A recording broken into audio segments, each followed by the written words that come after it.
शालू की शादी होने वाली थी। लेडीज संगीत के फंक्शन में उसकी बुआ ने चिढ़ाते हुए ऐसी बात कह दी जिससे वहाँ बैठी सभी औरतें जोर जोर से हंसने लगी और शालू शर्मा गई।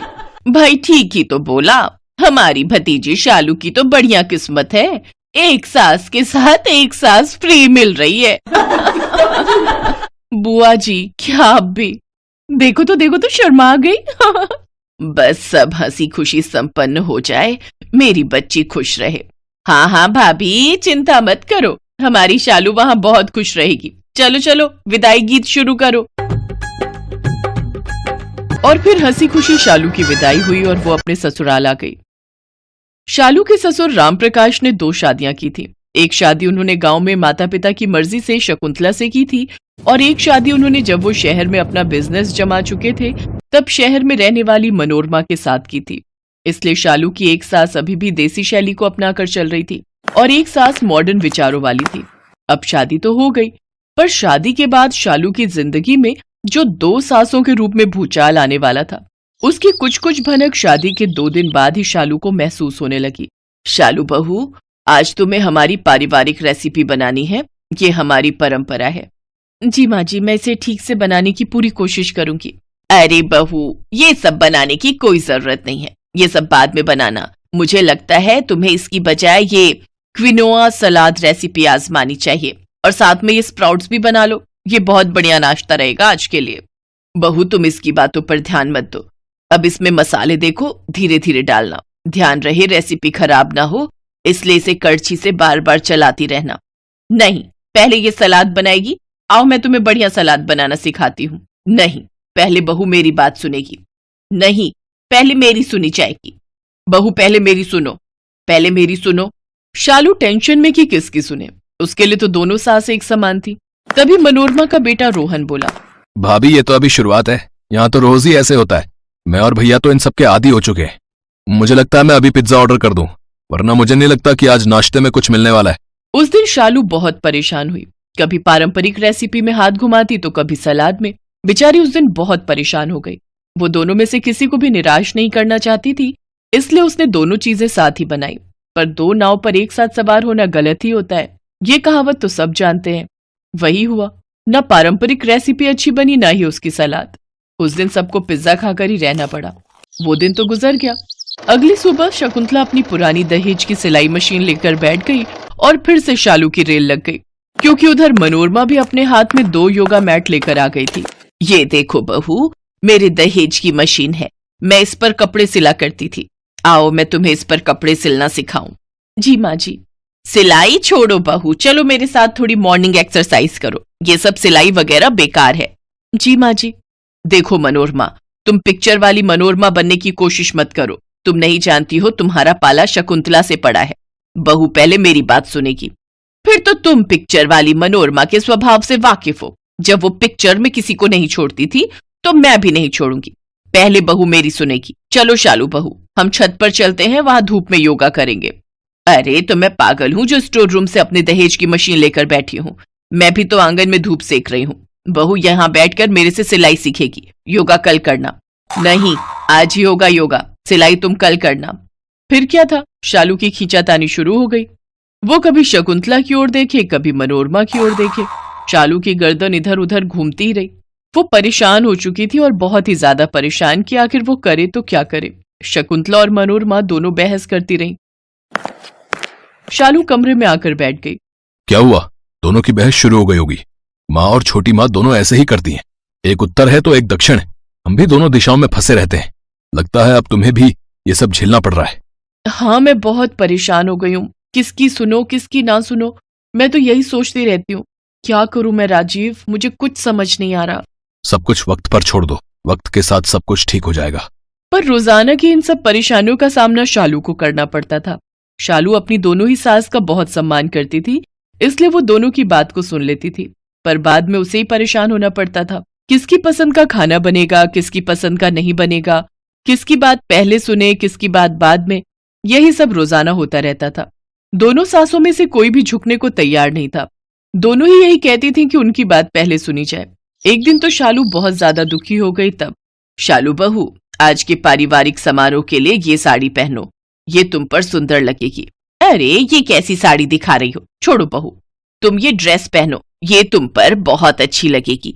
ये आजकल के फैशन की ड्रेस है और ये साड़ी तो बहुत पुराने फैशन की है। आजकल ऐसी साड़ियां नहीं चलती हैं। अच्छा, अब तुम आजकल की हो गई तो ये नई ड्रेस दे रही हो? बहू पुरानी रीति रिवाज वाली साड़ी ही पहनेगी। अब जमाना बदल रहा है बहू, आजकल के नए फैशन के कपड़े पहनेगी। ये ड्रेस बहू पर बहुत अच्छी लगेगी, इसलिए अपनी साड़ी को संभाल कर रख दो। ये लो बहू, ये ड्रेस पकड़ो। देखना बहू तुम्हारी बात नहीं मानेगी, वो मेरी दी हुई साड़ी ही पहनेगी। उस समय शालू बिल्कुल चुप थी। उसने एक हाथ में साड़ी पकड़ी, एक हाथ में ड्रेस और कमरे में आ गई। अब क्या करूं? अगर साड़ी नहीं पहनी तो माँ जी नाराज हो जाएंगी और अगर ड्रेस नहीं पहनी तो छोटी माँ नाराज हो जाएंगी। मैं क्या करूं, कुछ समझ नहीं आ रहा। क्यों ना दोनों पहन लो, एक नया चलन शुरू हो जाएगा। तुम्हें यहाँ मजाक सूझ रहा है और मैं दुविधा में हूँ। तुम तो रहने ही दो, तुम मेरी कोई हेल्प नहीं करोगे, मुझे कुछ करना होगा। शालू ने ड्रेस पहनकर ऊपर साड़ी लपेट ली और तैयार होकर बाहर आ गई। उसका ऐसा हुलिया देखकर शकुंतला और मनोरमा दोनों हैरान रह गई। ये क्या है बहू, तुमने ये कैसे कपड़े पहने हैं? हाँ बहू, ड्रेस के ऊपर ये साड़ी क्यों लपेट ली? तो और क्या करूं, मैं परेशान हो गई हूँ। न मैं आपको निराश कर सकती हूँ और ना ही माँ जी को। मेरे लिए आप दोनों बराबर हो, मैं आप दोनों का बराबर सम्मान करती हूँ, इसलिए मैंने दोनों के ही दिए हुए कपड़े पहने हैं। मुझे समझ नहीं आ रहा था कि मैं क्या करूं, इसलिए मैंने ऐसा किया। शालू की आंखों में आंसू आ जाते हैं और वो रो पड़ती है। शकुंतला और मनोरमा दोनों को अपनी गलती पर बहुत पछतावा होता है। उन्होंने सचमुच शालू को कितना परेशान कर दिया था। मुझे माफ कर दो बहू, मुझसे बहुत बड़ी भूल हो गई, मैंने तुम्हें नहीं समझा। मुझे भी माफ कर दो बहू, मैंने भी जो किया उसके लिए मैं भी माफी मांगती हूँ। नहीं नहीं, आप दोनों मुझसे माफी मत मांगिए। आप दोनों मेरी माँ हो, मुझसे बड़े हो, बस मुझे आप दोनों का प्यार चाहिए, एक साथ चाहिए, दो दिशाओं में नहीं, एक ही दिशा में। चिंता मत करो बहू, अब से ऐसा ही होगा। एक काम करो, तुम आज के फंक्शन के लिए मनोरमा की ये ड्रेस पहन लो। नहीं दीदी, आप बड़े हो, आज शालू आपकी दी हुई साड़ी पहनेगी। शालू मेरी ड्रेस कल पहन लेना। नहीं नहीं, आज वो तुम्हारी ड्रेस पहनेगी। नहीं दीदी, आज वो आपकी दी हुई साड़ी पहनेगी। हे भगवान, अब मैं क्या करूं, ये दोनों तो फिर शुरू हो गए। नहीं नहीं, परेशान मत हो बहू, ठीक है, तुम मेरी साड़ी पहन लो। लो छोटी, तुम जीती मैं हारी। वो तो मैं हमेशा ही जीत जाती हूँ। सब लोग खुशी से हंसते हैं। आपसी समझौते से उस दिन वो बात बहुत प्यार से सुलझ जाती है जो शालू चाहती थी, और शालू की ये प्रॉब्लम आपसी समझ से हमेशा के लिए खत्म हो गई।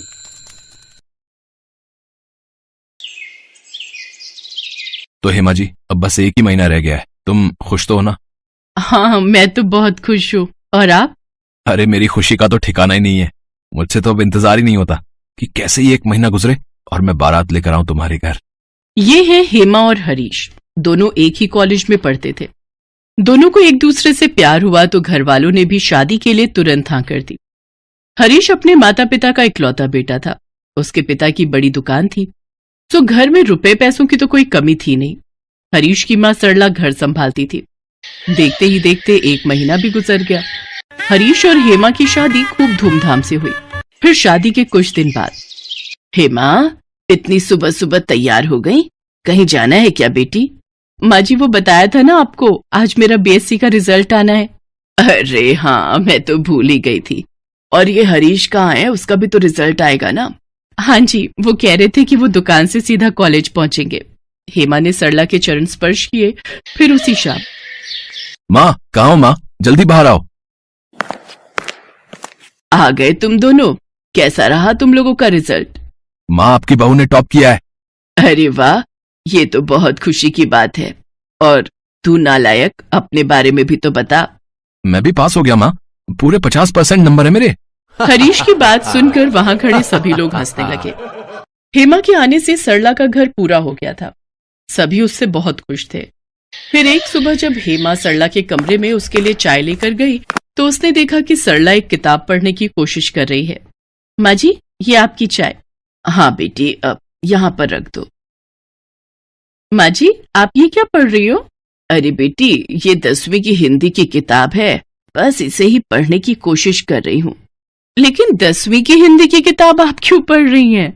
हेमा की बात सुनकर सरला की आंखों में आंसू आ गए। जबकि हेमा कुछ समझ नहीं पा रही थी कि आखिर 10वीं की किताब और सरला के आंसुओं का क्या रिश्ता था।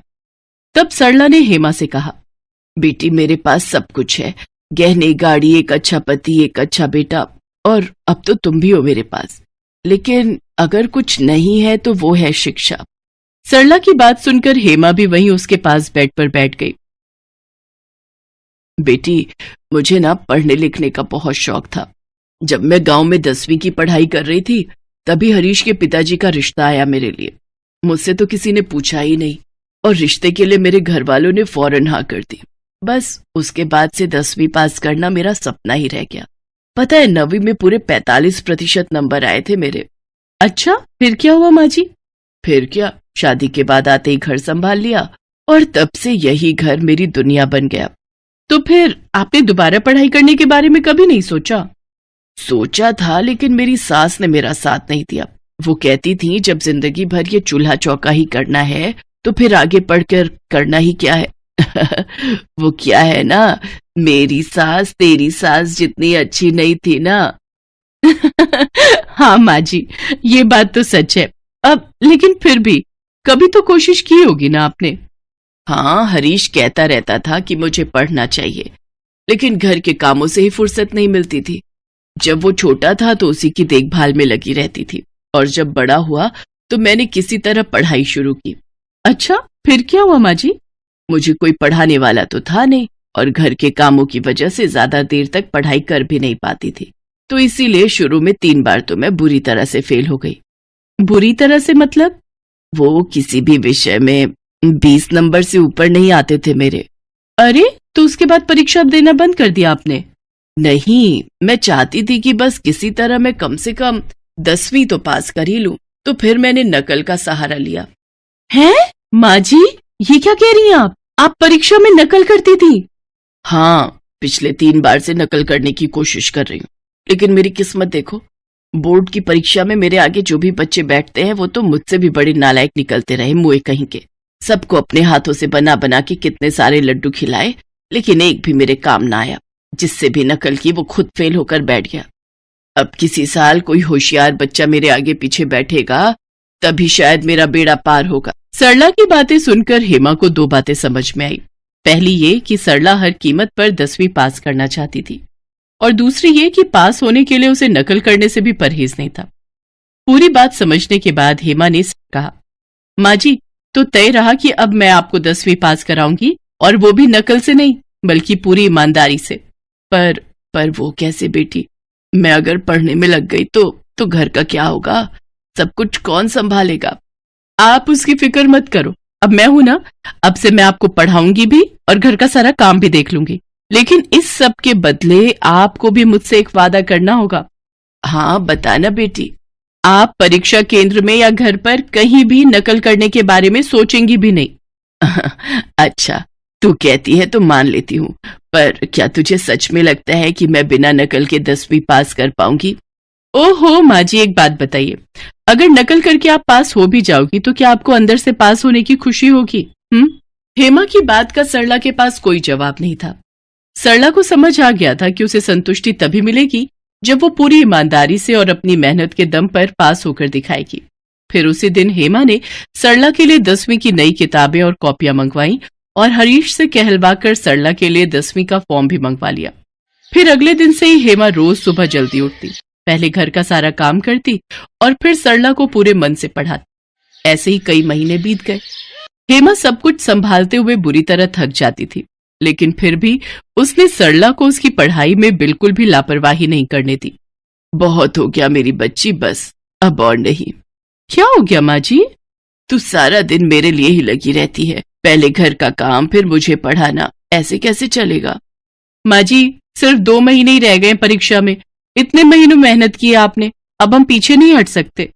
हेमा की बात सुनकर सरला में फिर से जोश भर गया।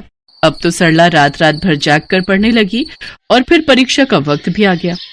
सरला ने हर पेपर पूरी ईमानदारी से दिया और इस बार उसे ना तो किसी को लड्डू बनाकर खिलाने की जरूरत थी और ना ही नकल करने की।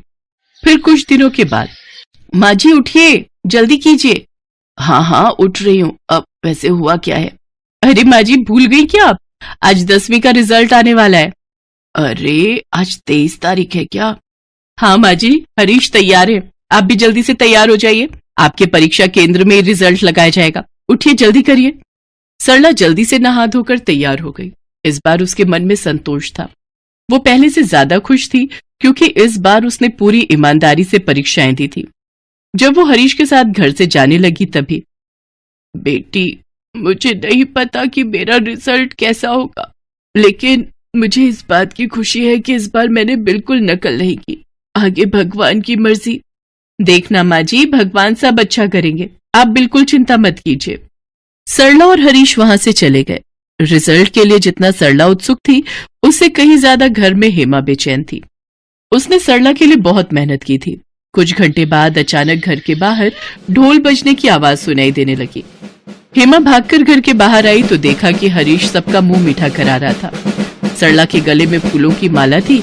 बेटी मैं पास हो गई। हेमा, माँ के 85% मार्क्स आए हैं। अरे वाह माँ जी, आपने तो कमाल ही कर दिया। कमाल तो तूने कर दिया है बेटी, तू मेरा साथ ना देती तो ये दिन कभी मेरी जिंदगी में नहीं आता। खुद पर भरोसा करने की बजाय परीक्षा में नकल कैसे करनी है, मैं तो बस इसी बारे में सोचती रही। शुक्रिया मेरी बच्ची, शुक्रिया। अच्छा अब ये छोड़िए और ये बताइए कि अब आगे क्या? आगे मतलब 11वीं के बारे में क्या विचार है मेरी टॉपर सासू माँ का? हेमा की बात सुनते ही सरला के चेहरे पर मुस्कुराहट आ गई, जिसमें खुशी के साथ वो आत्मविश्वास भी दिख रहा था जो उसने कई साल पहले कहीं खो दिया था।